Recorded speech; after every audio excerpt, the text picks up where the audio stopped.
There comes a moment, quiet, invisible, when a human being either becomes a prisoner of their own mind or the architect of a destiny so vast that even the stars bow to it. It does not announce itself with thunder or fireworks. It slips in, like the faintest breath of air, a simple choice, to lead the mind or to be led by it. History's greatest giants knew this moment well. Thomas Edison, sitting in the darkened workshop, failing 1,000 times, but seeing only the inevitable light. Abraham Lincoln, torn by grief, burdened by war, yet whispering to himself, "I must not quit." Walt Disney, with pockets empty and dreams so wild they called him crazy, still seeing castles where others saw cornfields. The external world, it is an echo, a faint mirror, of the internal landscape we cultivate.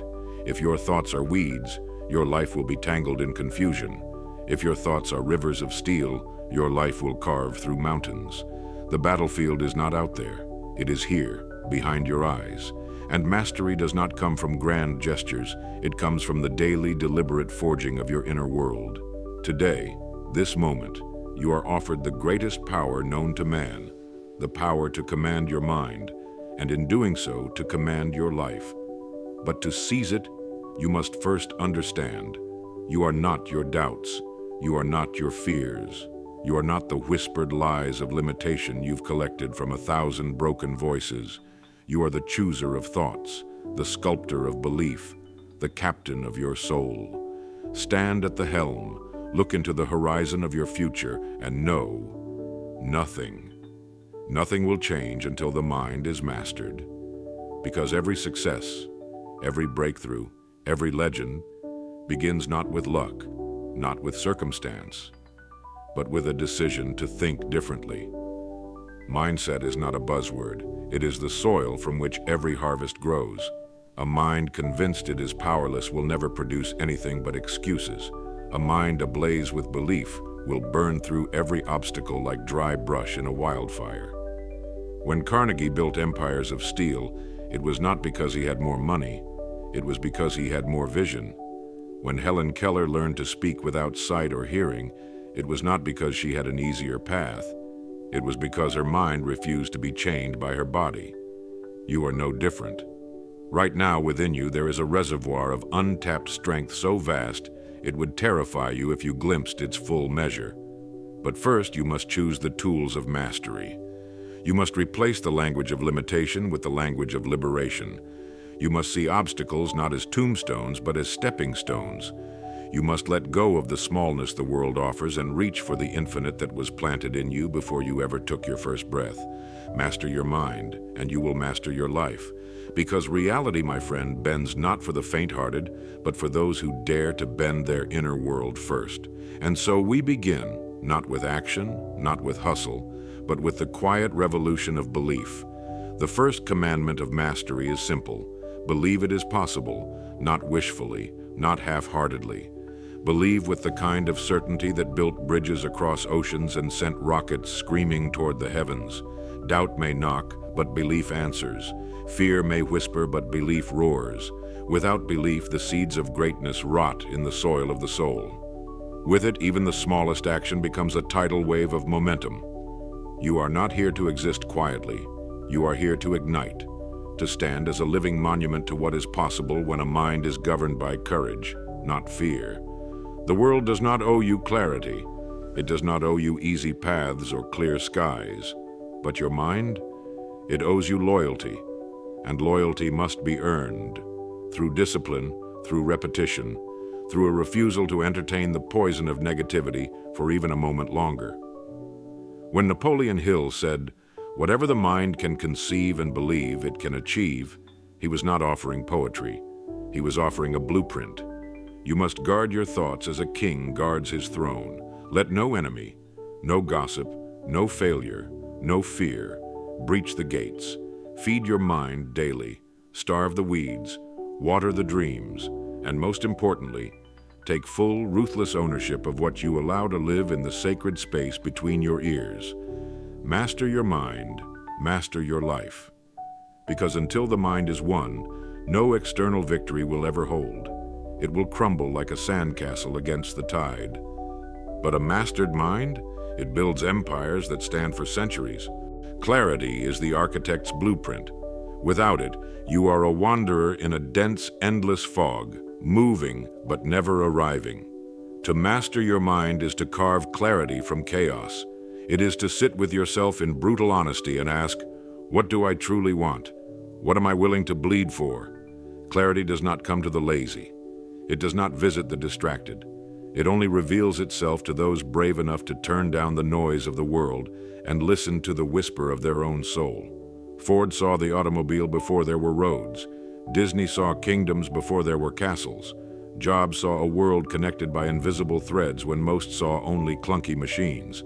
They did not wait for clarity to tap them on the shoulder. They demanded it, pulled it from the invisible fabric of possibility through sheer force of focus. And so must you. Write your vision in stone, not sand. Speak it aloud until the universe knows your voice. See it so vividly that it becomes more real to you than the circumstances around you. Because clarity is not just seeing the mountain, it is feeling the summit in your bones before the climb even begins. Without a clear aim, life becomes a slow death by distraction. The mind, left unchecked, will chase 1,000 hollow goals, each one leaving you emptier than the last. But a clear mind, it becomes a laser. It slices through confusion, through fatigue, through fear. It says, this is the life I choose. This is the mission I will complete. And every action, every thought, every heartbeat falls in line. Master your mind, and clarity will become your sword. But vision alone is not enough. The mind must be yoked to purpose, a cause greater than comfort, louder than doubt. Purpose is the fuel that keeps the fire alive when the night grows cold and the winds of adversity howl at your door. Every titan you admire, every soul who left footprints in the sands of time, was driven not by a lust for fame, but by a purpose that outlived them. Lincoln's purpose was not his own comfort. It was the preservation of a nation. Edison's purpose was not his own fortune. It was to bring light to the darkness of the world. Martin Luther King Jr.'s purpose was not his own survival. It was the awakening of justice from the sleep of centuries. Purpose makes suffering sacred. It transforms pain into meaning. It forges a mind that does not quit when tired, but only when the work is finished. And you too must find yours. Not the shallow purposes the world parades before you, the shiny distractions of status and applause, but the deep soul-carved mission that makes every sacrifice worth it. Ask yourself, if I knew the world was watching, if I knew time was short, what would I pour my life into without regret? Find that answer, and let it become the pulse of your mind. Purpose without discipline, though, is like a ship without a sail. It moves nowhere, carried by the random currents of emotion and mood. Discipline is the daily hammer that shapes the mind into an instrument of greatness. It is not glamorous. It is not exciting. It is the lonely hours before dawn, the 1,000 silent reps when no one is cheering, the refusal to betray the vision for the cheap thrill of immediate comfort. Carnegie woke before sunrise while others slept. Edison stayed at his desk long after others surrendered to failure. They were not superhuman. They were simply committed. Discipline says, I do not serve my feelings serve my mission. When the mind is mastered by discipline, it ceases to be a traitor and becomes a trusted ally. It no longer offers 100 reasons to quit. It offers one unbreakable reason to continue. Master your mind, and discipline becomes as natural as breathing, not a burden, but a badge of honor. And then, only then, does action flow. Action, not frantic, desperate movement, but deliberate, relentless motion toward the vision engraved on your heart. Each step forward, however small, chisels away the distance between who you are and who you are destined to become. When Andrew Carnegie envisioned a world built from steel, he did not wait for permission. He did not hope the road would clear. He began brick by brick, deal by deal, moving forward as if success were inevitable, because to the mastered mind, it is. Action is sacred. It is proof to the mind that the vision is real. It silences fear, drowns doubt, and creates momentum that no force on earth can stop. The mind, when aligned with belief, clarity, purpose, and discipline, becomes a juggernaut. It no longer hesitates. It no longer negotiates with fear. It moves forward, forward, forward, until dreams become inevitable realities. But even the fiercest mind must be tempered with something deeper still: gratitude. Gratitude is not passive. It is not soft. It is the quiet, invincible armor that protects the mind from the corrosion of bitterness and entitlement. Every breath you take is a miracle purchased by the blood and sacrifice of those who came before you. Every opportunity you touch was once an impossible dream to those who walked the earth before your time. To master the mind is to train it to see abundance even in the midst of trial. Lincoln wrote, "We can complain because rose bushes have thorns, or rejoice because thorn bushes have roses." Gratitude sharpens the mind's focus on what is working, what is growing, what is still possible, even when storms rage overhead. It is the secret weapon of every resilient soul who refused to surrender to bitterness and chose instead to build monuments from their pain. Master your mind. Master your life. Because the world you create will always mirror the world you cultivate within. And the greatest gift you can give yourself, and the generations to come, is a mind so strong, so luminous, so resilient, that nothing and no one can ever extinguish its flame. Adaptability is the mind's silent genius, the art of bending without breaking, of changing course without losing the destination. In a world that shifts beneath your feet like sand in a storm, rigidity is death. The mind that clings to old ways, to outdated beliefs, to expired dreams, will be swept away by the tides of change. But the adaptable mind, it becomes the storm. It flows around obstacles like water, carves new paths through mountains like a river. It sees failure not as a tombstone, but as a stepping stone. When Walt Disney's first studio collapsed into dust, he did not curse the world. He created another, grander, brighter, bolder.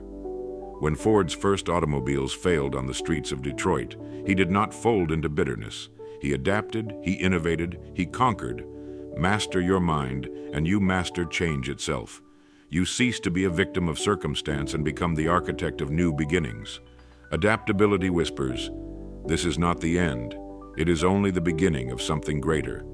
And to wield adaptability fully, you must forge resilience, the iron will that refuses to shatter under the hammer blows of life. Resilience is not built in comfort. It is born in the furnace of trial, in the arena where dreams are battered by rejection, loss, and ridicule.